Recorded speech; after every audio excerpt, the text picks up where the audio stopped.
Boys and girls, ladies and gentlemen, children of all ages, this is Jesse with the Common Nerd, bringing you pop culture and all things nerdy through a common sense lens. And I don't think there's any way to deny, especially if you're somebody who is reasonable and has a rational thought inside of your brain out there, that Marvel has been in a decline for quite a while, right? Essentially, since Endgame, things haven't gotten very good. They haven't really had any major box office hits outside of outside of Deadpool and Wolverine. I don't think nothing's crested $1 billion since then. It's one of them situations where the decline of the movies and the television shows has just been almost non-stop over the last few years. You will see shows continue to decline over and over again. We just saw this with Daredevil Born Again, and it's suffering from Marvel fatigue and burnout, although being probably one of the best shows the MCU has produced in quite a long time, because literally fans didn't show up. It has failed to chart on the Nielsen ratings over and over again. And well, as it always goes when a sinking ship is going down, the rats start abandoning it and pointing fingers. And ladies and gentlemen, Marvel is doing exactly that, because Marvel is now blaming Disney for all of the disastrous dumpster fires they've had over the last few years. And honestly, boys and girls, I don't think it's very far off to put out there.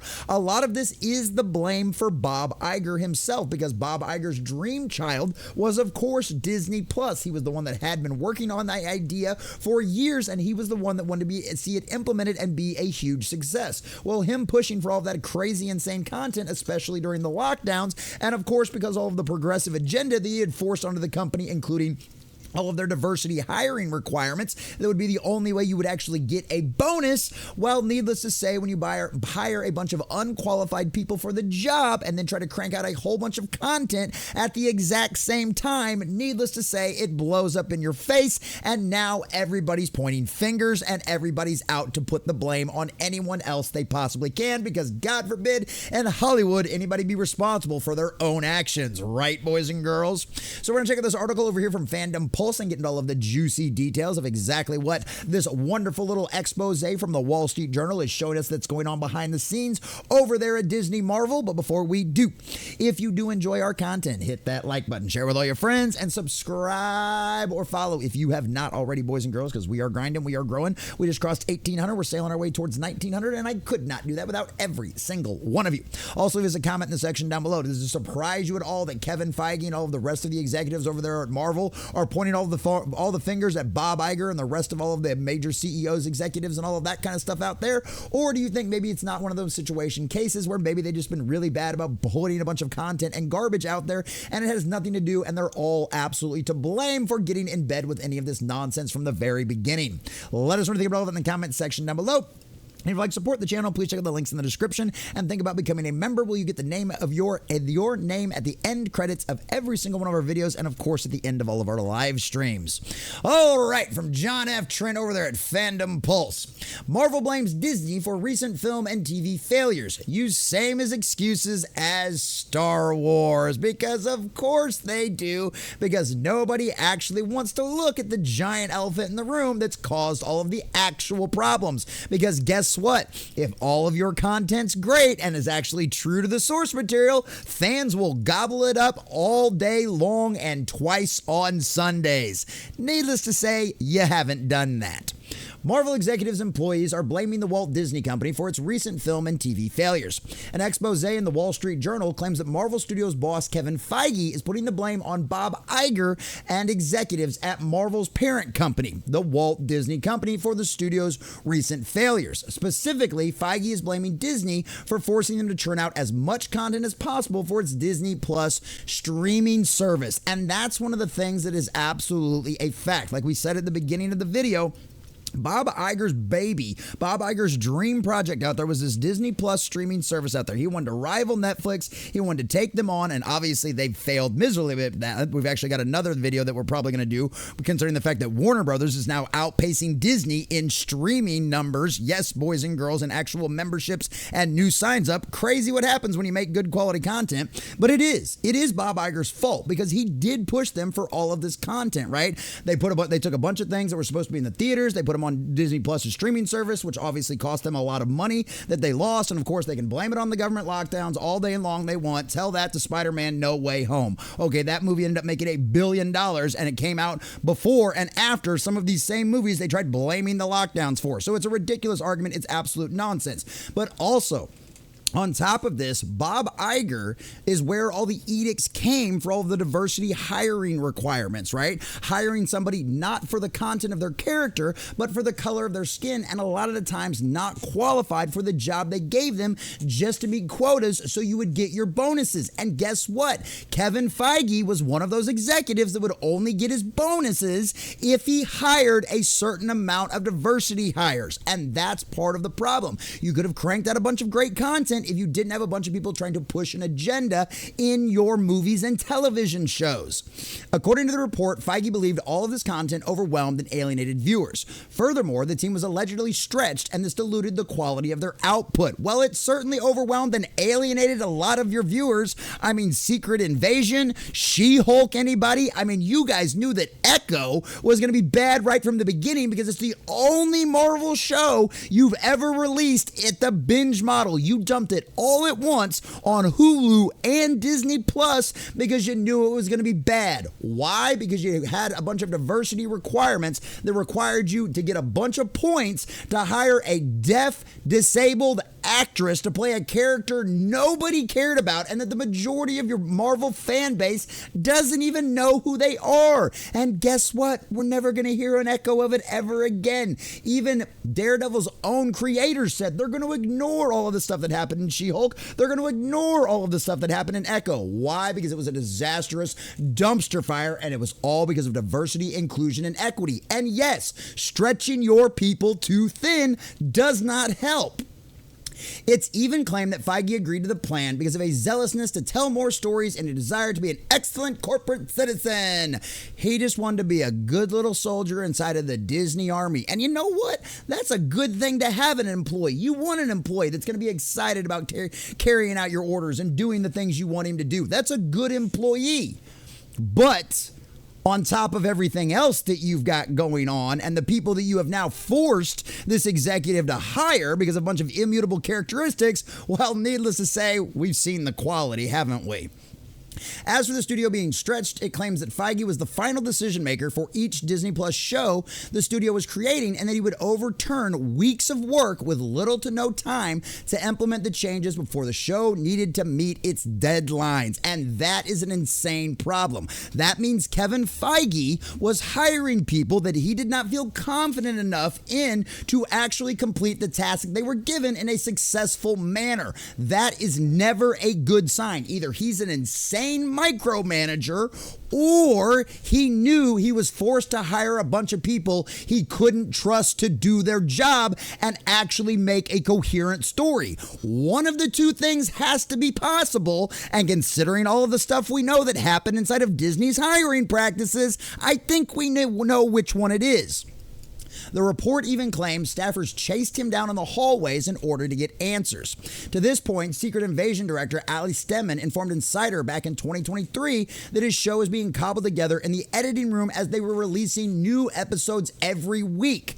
From what the other Marvel directors and actors have said, sometimes this is just them asking this. He says, I don't want to play semantic games. It goes through a lot of it, but basically this is the key point right here. We were finding the story on episode 6 up until episode 1 had already aired. They didn't even have this entire series in the can and ready to go when it's only, 9 episodes, right? This is the problem with you hiring people that aren't qualified to do their job. And of course, he makes up a bunch of corporate speak up about how it's so much fun to be able to do that and you get to use all the resources of Disney and yada, yada, yada. We know it's nonsense. We know it's garbage. Nobody wants to work on a project like that. It's one thing if you're set up like regular television shows where you can actually set up to be able to do that and have it come out. But there's a reason why they take summers off, the reason why they do that kind of stuff. You literally had 9 episodes to get done and 3 years of work? And you were still working on episode 6 right up until episode 1 aired? That's insane. And that just shows you the kind of chaos and the amount of unqualified people that are working inside the Marvel brand. It's absolutely insane, boys and girls. And they just go on to talk about it. Bob Iger's talked about this. He says, well, I think we really just pushed too much stuff out there. We shot the Marvels during COVID. There wasn't much supervision on set. Well, apparently that's the problem. The Marvels was so bad because there wasn't enough supervision on the set, even though we heard that, like with Captain Black America, you literally removed the director and had to put more people in there for that one. So clearly that didn't work out for you very well. If you have to supervise your people up to this bad of a point, then maybe you didn't hire the right people for the job, Bob Iger. You can make up all the excuses in the world that you want, but at the end of the day, we know it was because of identity politics that you hired a bunch of unqualified people that all they wanted to do was use your fan base and your brand to push an agenda, and you let them because you thought it was politically advantageous for you, Bob Iger. How'd that work out for you? It cost you hundreds of billions of dollars. You are a miserable failure of a CEO because your political aspirations took over actually telling good storytelling. Maybe you should go back to predicting the weather, Bob, because you are clearly much better at that than running the Walt Disney Company. The Wall Street Journal report then trotted out a tiring fatigue narrative and randomly cited a 23-year-old social media manager named Leslie Rodriguez who said, "I loved it for so many years, but after all the TV shows and everything, it just started getting a little confusing and all over the place." And like literally, like that's one of your spirit of the age pixie dusters that we talk about, and even they're like, no, we're done, we're finished. I mean, it reminds us of the Rings of Power, like all the little social media influencers that were so excited about the show, and then we find out months later they never even finished the show, just like the majority of the audience. Yeah. It continued stating, employees talked regularly about Marvel fatigue. They worried they had created a no news fans club. Well, yeah, because you told all the fans you did have they were a bunch of ists and phobes if they didn't like all the changes you made. Remember how Eternals was going to save lives? Yeah. Don't get me started on the abomination they made based on the great Jack Kirby's legacy. No.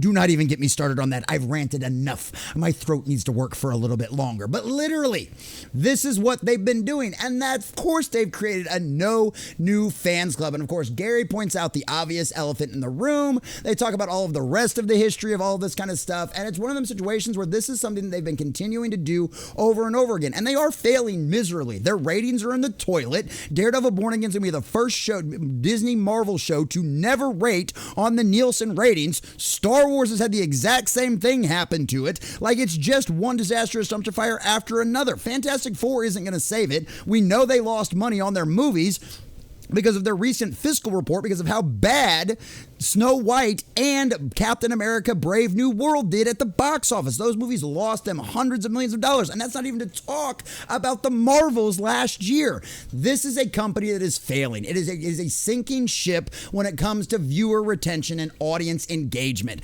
And outside of something that everybody knows is going to be an absolute banger like Deadpool and Wolverine, which is something that everybody was like, we trust Ryan Reynolds, we trust Hugh Jackman, we trust Sean Levy. We were like, yeah, this is going to be great. This is going to be awesome. The trailers looked fabulous. It was giving the fans everything they wanted.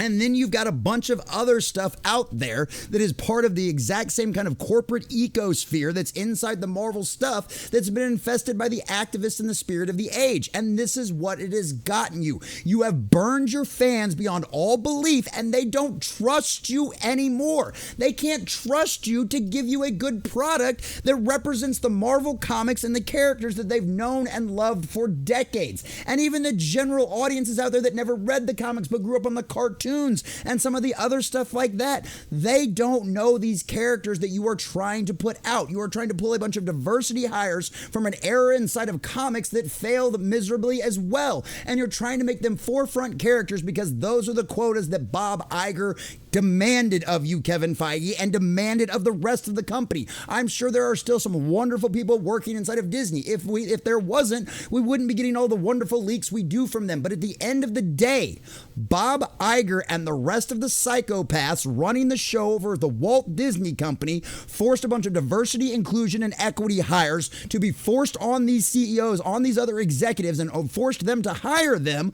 in order for them to get their bonuses. You gave them a chance, and they blew your entire company to smithereens. And now, as the sink the ship is sinking. All of the rats are freaking out, and now Kevin Feige is putting the blame solely on Bob Iger. And boys and girls, ladies and gentlemen, they're getting exactly what they deserve. But at the end of the day, I didn't think I'd ever say this. I agree with Kevin Feige. This is 100% Bob Iger's fault, and boy, oh boy, are you getting exactly what you deserve, weatherman.